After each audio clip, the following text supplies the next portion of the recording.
Esse vídeo é repleto de spoilers. 10 personagens de outras franquias que voltaram em No Way Home, em ordem de aparição. 1. Belo Bigode. O retorno do JJ Jameson acabou não sendo uma novidade, já que a sua presença no MCU já tinha sido provada lá no Homem-Aranha Longe de Casa. Mas ainda assim, ver ele atuando mais ativamente em sua função de jornalista, indo pra rua gravar os confrontos e tudo mais, é sensacional, causando uma baita nostalgia por ver o seu bigode em ação novamente. O mais interessante é que, já que a identidade do Homem-Aranha foi apagada da mente de todo mundo no fim do filme, a gente vai ter toda a trama do JJ sendo um hater do Cabeça de Teia novamente, assim como acontece nos quadrinhos e nos filmes clássicos com o Aranha do Tobey Maguire. A maior diferença é o esquema que ele usa para trabalhar, sendo mais aí um trabalho de internet, né? Um conteúdo mais rápido, como podcast e tudo mais. É um formato que já apareceu no jogo do Homem-Aranha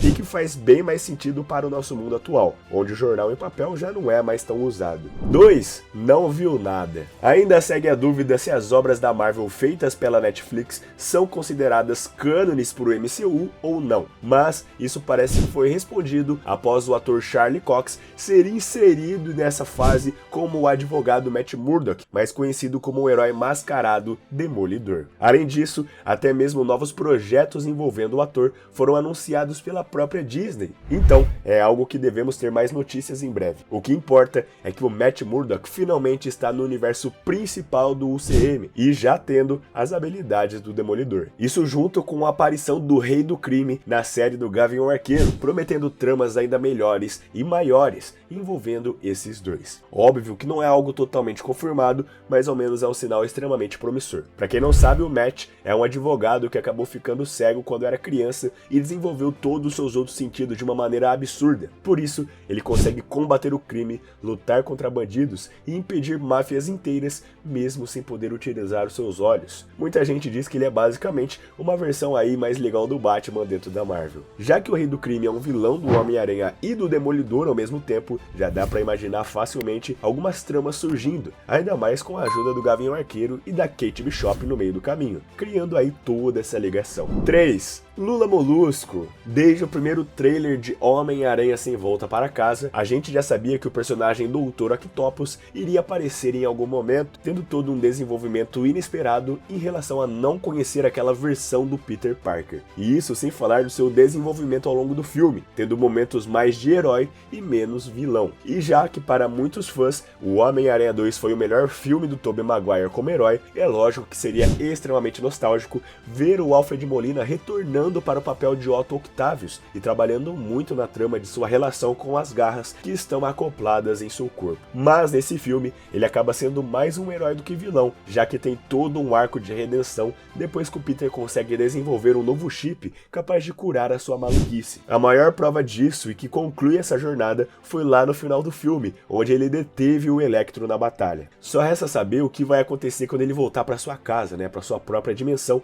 e passar a ser do bem. Talvez ele finalmente consiga desenvolver lá sua energia solar infinita sem o risco de tirar a vida de todo mundo. 4. Duende Verde. E não é duende não, é Doente Verde mesmo esse título aqui. Tendo gerado várias discussões ao longo dos anos, o visual do Duende Verde voltou mais uma vez em Homem-Aranha Sem Volta para Casa, sendo elogiado por quase todo mundo. Mas mesmo sendo caótico usando aquele capacete, o filme provou que as coisas podem ficar ainda piores se o vilão tirar a máscara e revelar a verdadeira face do mal. Após ficar confuso sobre ele mesmo e suas intenções, o Norman Osborn quebrou seu capacete para tentar se desvincular desses pensamentos, mas é claro que isso não funcionou direito, Ele até chega a ficar bonzinho por algum tempo, mas no fim, as trevas assumem novamente e o caos começa com um novo visual, focando só no capuz roxo e em um óculos estiloso. Ele acaba sendo responsável pelo maior mal da vida do Peter nesse universo, já que ele acaba tirando a vida da Tia May durante um dos seus atos de loucura. No fim, o próprio Peter quase tirou a vida do Norman, que implicou com o rapaz até o fim. 5. Olha a lagartixa. O lagarto sempre foi um vilão bem maneiro do Homem-Aranha, mas ele sofre com o problema de parecer meio que genérico, e isso não mudou em No Way Home, com ele sendo só mais um lagarto gigante aí com bastante força bruta, Ele serviu mais como um alívio cômico no filme. Mas calma, que existe sim um lado bom do lagarto nessa obra,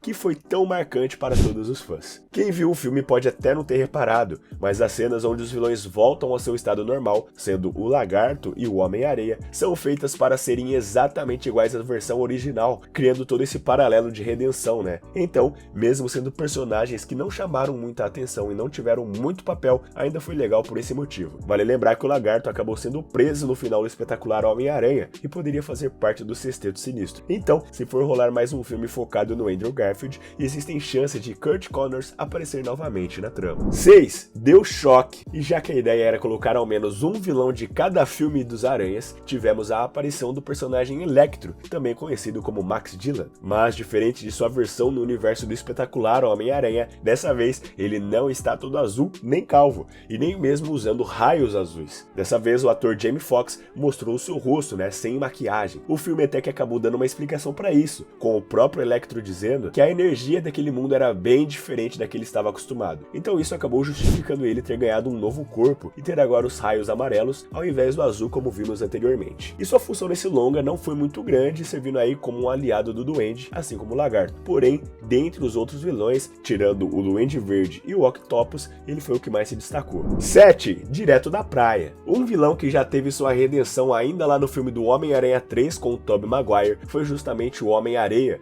que é interpretado pelo ator Thomas Hayden Church. Mas nesse novo filme, ele acabou tendo um papel um tanto confuso, quase sendo mantido aí como refém pelos outros vilões e pelo próprio Aranha. Isso porque ele apenas queria ir para casa ver a sua filha. Então, mesmo tendo sido uma boa presença no longa, ele só marcou mais para quem já interessava pelo personagem e para quem gostou dele em Homem-Aranha 3, que foi dirigido aí pelo Sam Raimi. Acaba que tudo foi apenas uma releitura acelerada de tudo que ele já passou antes, assim como aconteceu com outros vilões, revivendo momentos icônicos que nós já vimos acontecer nas telonas. Então sim, foi bem legal, mas deu até pena, porque ele acabou sendo mantido como refém sem poder voltar para casa. Ele não foi nem um herói, nem um vilão, ele ficou lá no meio termo. 8. A Aranha Skatista. Enquanto o Tobey é o Homem-Aranha favorito de muitos, o Andrew é de outros, tendo uma versão diferente aí de Peter Parker, O rapaz tem uma pegada bem mais descolada como o menino Parker, até mesmo andando de skate. Mas como o Homem-Aranha, quando usa a máscara, muitos concordam que essa foi uma versão extremamente fiel, podendo até ser a melhor delas,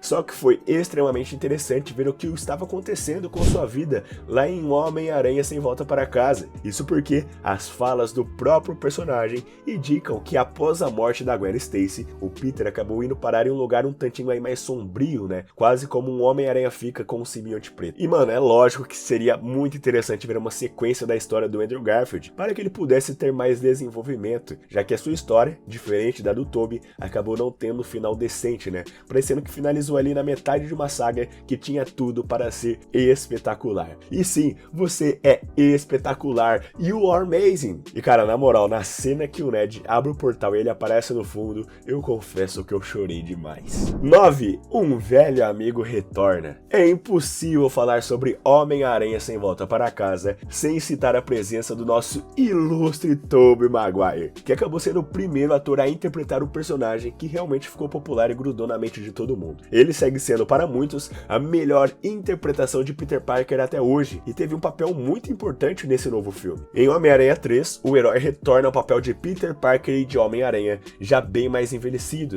tendo amadurecido como pessoa durante os anos. Foi com isso que ele pôde ajudar o Peter do Tom Holland, ensinando vários valores e servindo como um exemplo vivo para o menino se inspirar, com uma função aí parecida com a do Tio Ben em alguns certos momentos. O engraçado é que para os fãs, ele é o super Homem-Aranha, o Peter Parker lendário e tudo mais. Só que para o Ned e para a MJ, aquele cara era apenas uma pessoa aleatória, cara, principalmente por ter aparecido sem o seu traje de aranha em um primeiro momento. Só depois que as coisas desenvolvem e ele revela ser o Aranha de seu universo. A maior diferença dele para os outros aranhas é que sua história parece já estar concluída, com ele tendo seu relacionamento com a Mary Jane e estando até mesmo com dor nas costas, Ele parece já ter cumprido a sua função como aranha, por isso ele foi a pessoa ideal para ser um tutor heróico aí para o Peter do Tom Holland, vindo após o Homem de Ferro e sendo o empurrão que ele precisava para seguir com a sua vida. Afinal, com grandes poderes vem grandes responsabilidades. E mano, o Andrew apareceu primeiro, mas o Tobey apareceu logo em seguida, e essa sequência de cena, eu tava chorando que nem um bebê, cara, eu não parava de chorar, a coisa mais linda que eu já vi no cinema. 10. Chegou a gosma. Uma coisa que todo fã do Cabeça de Teia sabe é que o Venom segue sendo um de seus maiores vilões até hoje, tendo sua origem no simbionte preto que veio diretamente no espaço. Mas dentro do CM, foi só com a chegada do Homem-Aranha 3 No Way Home que tivemos um vislumbre de como essa trama vai rolar e de como tudo vai acontecer. Uma das cenas pós-créditos do filme se junta automaticamente com o pós-créditos do filme Venom Tempo de Carnificina, onde vemos a sequência do Ed Brock sendo transportado para um outro universo e vendo na televisão a identidade do Parker sendo revelada. Aí, na sequência da cena que aparece em No Way Home, quando ele é levado de volta para sua própria dimensão, um pedacinho do simbionte acaba ficando na mesa do bar. Com isso, dezenas de cenários e possibilidades se abrem, sem ter como a gente saber os desdobramentos dessa história. Talvez aconteça do Peter acabar entrando em contato com o simbionte, revelando seu lado aí mais sombrio, denso e confuso que está dentro dele, como deu para ter um vislumbre na luta contra o Duende Verde. Mas ainda assim, existem outras possibilidades quanto a isso. Outra opção é parecer uma versão do Ed Brock que trabalhe junto com o JJ Jameson, que acaba desenvolvendo raiva do Peter por algum motivo. Essa versão parece ser mais interessante do que a do Flash Thompson se tornar o Agente Venom, já que é um personagem que ainda não foi muito bem desenvolvido ao longo dos filmes, mas só o futuro vai mostrar de verdade. E é isso, galera, muito obrigado pelo enorme carinho de vocês, um forte abraço e até mais!